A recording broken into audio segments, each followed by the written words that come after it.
Welcome to the 2021 Economic Depression and Preparation channel. I'm your host, Tony. Thank you for joining me on this Tuesday, June 22nd, 2021 edition. Please be sure to subscribe if you haven't already. Please support us at Preach to Me, and we'll be thankful for your support. Today, my topic is simple. I had a viewer or a subscriber that wanted to know about careers and jobs that you can get that are recession-proof, depression-proof, and just if you want to, kind of make some changes to be more independent of the system, to work for yourself or do different things of that nature. And that's a very noble goal that everyone has, I'm sure. Even if you're working a 9 to 5 or any other type of business, it's still best to try to develop your own skills, to develop your own customers for yourself. And so I want to explore that. This is going to be a 2-part series. This is the first part. We're going to look at actual jobs that are depression-proof and recession-proof that can help, mitigate the damages experienced. And then we're going to look at the second part, which is going to be passive income sources online. While it won't be life-changing money, for some it could be, but there's skills that we could develop in this technological age that we can make things better for us here. So we're going to look at some things here. I'm going to talk about college graduates here. This is the top 15 recession-proof jobs for college graduates according to careerprofiles.info. And I'm going to kind of improvise this because, as you know, the pandemic has kind of messed up things as far as, distorted numbers as far as for the millennial generation and generation X and Z, and Y. But we're going to work through it here.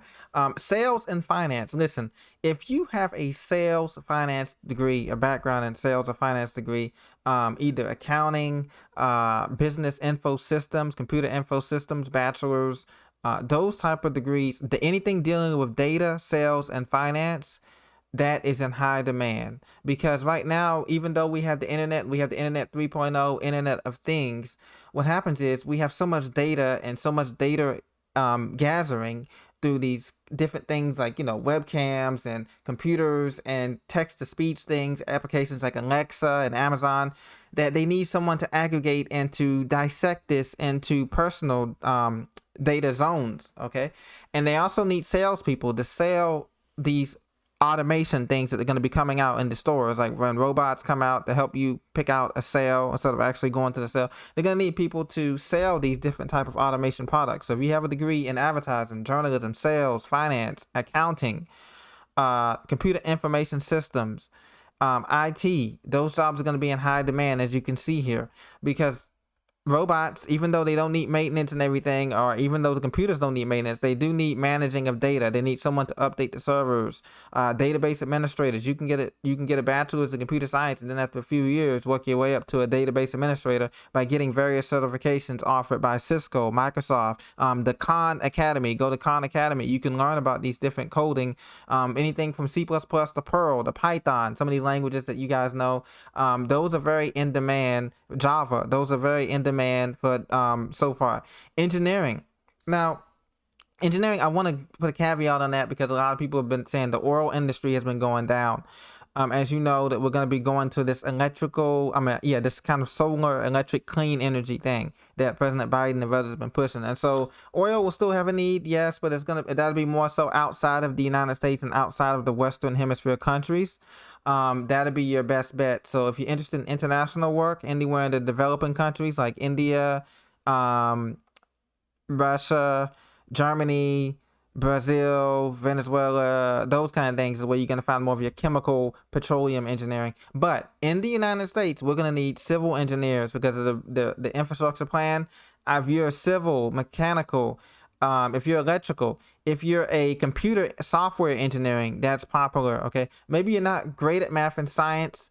That's fine. Listen, education is going to be needed because we're going to a virtual education system. As you can see, a lot of people are teaching themselves online. So they're going to need a lot of virtual educators, those who are good with smart boards, things of that nature. So if you have a degree, get your teacher certification in your state. You can get a temporary certificate in most states that'll last you for about 2 years, and while you work towards your permanent certificate, but you can get a job with a temporary certificate in most states. It's different in each state, but you can do that as long as you pass your praxis test. They have like a test you have to pass. I've done it before for social studies, and you can pass. You can pass, and you can teach middle school, high school, even college, depending as a adjunct professor, depending on if you have higher than a bachelor's degree. So they're always going to be in demand, even though the pay is a little low, but hey, it's a job. So and it's basically recession proof because they're gonna always need teachers in some form or fashion, whether virtually or not. Healthcare, of course, healthcare is a great sector. With a bachelor's degree, you can, of course, nurses are always in demand. So I would do nurse practitioner is particularly good, but you have to have a little bit more than the bachelor's. Spend more time. Physician assistant is good. Physical and occupational therapists, they have a lot of what they're doing now with a lot of nurses and with a lot of nurse practitioners is they're doing travel contract nursing. A lot of my friends have told me that they've been doing, especially with this corona thing, they've been making them travel to different cities, and that's fine because you can make double the money. Some nurses are pulling in upwards of 3,000 a week, 4,000 a week, or every 2 weeks or more, based on this travel schedule that they're doing. So if you like variety, if you're not so much into that, you can get into healthcare administration. So get your bachelor's in healthcare administration and start thinking about the administrative side if you're not into the more hands-on side. And also, I don't want to leave out my veterinary friends. People love their pets, especially during this time of what do you call it? Isolation. There we go. So if you have a dog, a cat, turtle, or whatever, people are getting all kind of animals to help compensate for the lack of social community. And so if you're a veterinarian, if you love pets, go to school for veterinary science. That's more than the bachelor's. The doctorate takes about 6 years in veterinary science, I believe, 5 to 6 years, but that's not a long time.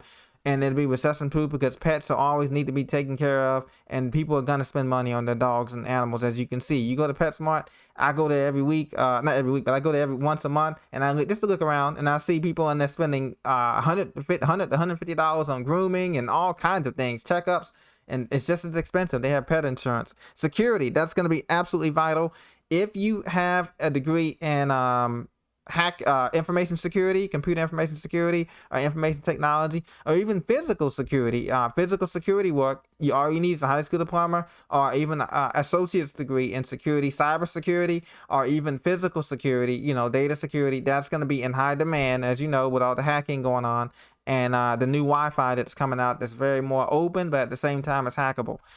Service industries, I don't recommend that.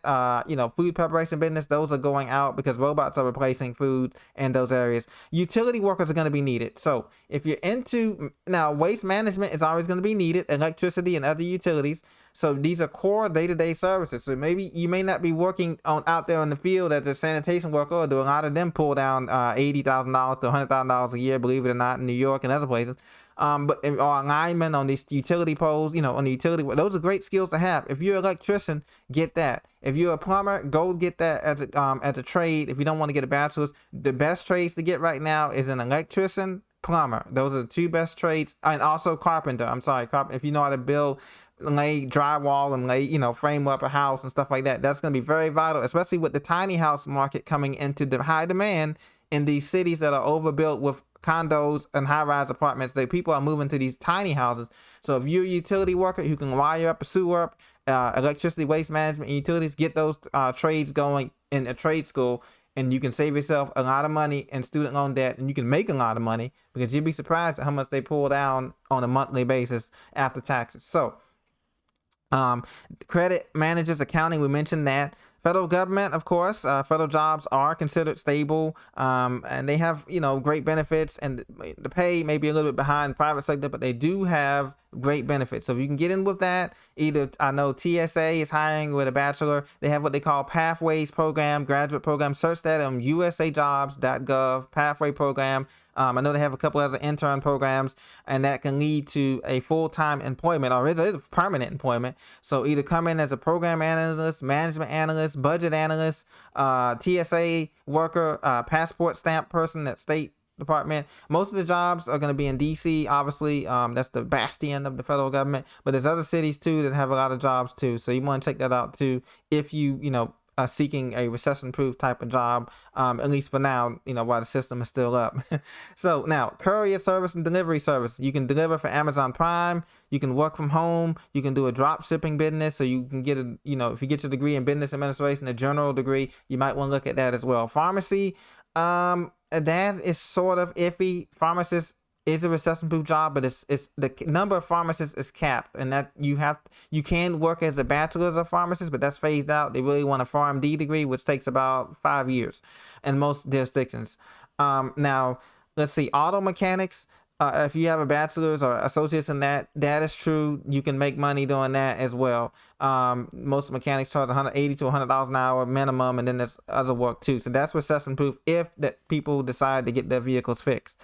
Lawyers and legal professionals, it's overcrowded profession. So, and that requires more than a bachelor's degree. And so that requires heavy debt. And so is the trade-off worth it? Yes, if you really want to be a lawyer, you can. I would recommend the following specialties in law, not big law. I would recommend something with more of a family life balance. So go into civil, employment, immigration, or environmental law. Those, an IT law, intellectual property law. Those 5 areas of the law that's going to be growing big time, especially with copyrights, infringement, and everything that's going on in the internet. Funeral home director, well, hey, that's a recession-proof job, but, you may not want to be working with, deceased people like that. But you're guaranteed to make a lot of money, and you're guaranteed to have families interacting. Now, on the practical level, cityprepping.com has some skills that you need that pay during the Depression. This is for bartering, hunting and fishing. If you have a nearby lake or pond near your property and you are selling, you could sell fish at a market to people.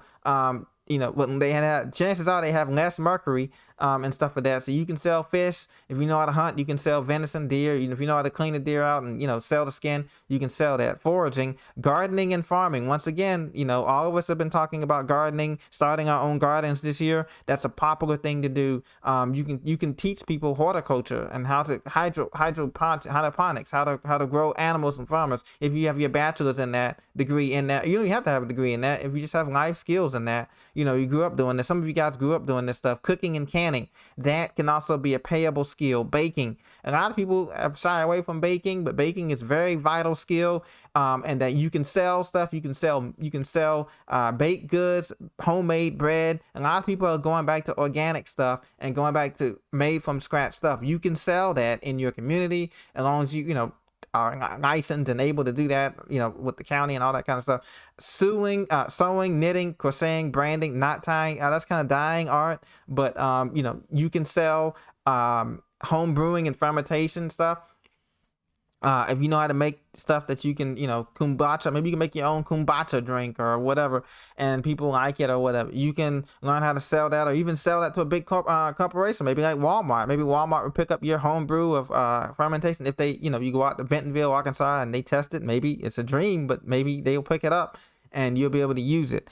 Medical sciences, another skill. If you're certified EMT or certified in CPR or ALS, BLS certification, and you teach people how to do that, and you're certified by the the American Red Cross and all of that, you can charge people skills for that, and you can have workshops. You can rent out an office space in your area, and you can teach people how to do CPR certified or EMT certification, or swimming certification, skills that people need during the Depression time.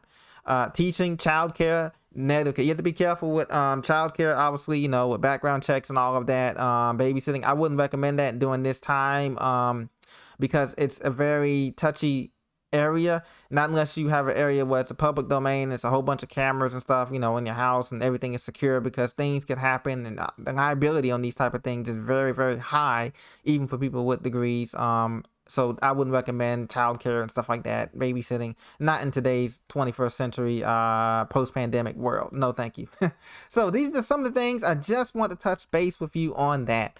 And as we continue to see home sales go down for the 4th straight month, affordability squeeze buyers, this is nothing new here. We're going to continue to see people turn to these skills, these recession-proof jobs, and also to turn to skills outside of work job to learn how to make things on their own and to survive on their own and to barter amongst each other in this community. So let me know what you think about this. This is just part one. Part two, we're going to be going into passive income jobs and jobs on the internet and jobs away from the 9 to 5 and away from a bachelor's degree or a professional degree that you can do to make a little bit of money that can supplement your money, your main income on a regular monthly basis. So thank you very much for listening to me. God bless you, and I'll talk to you very soon. Let me know if you have any questions or comments. Leave them down below. I'll read them, and I'll get back with you as soon as I can. Thank you.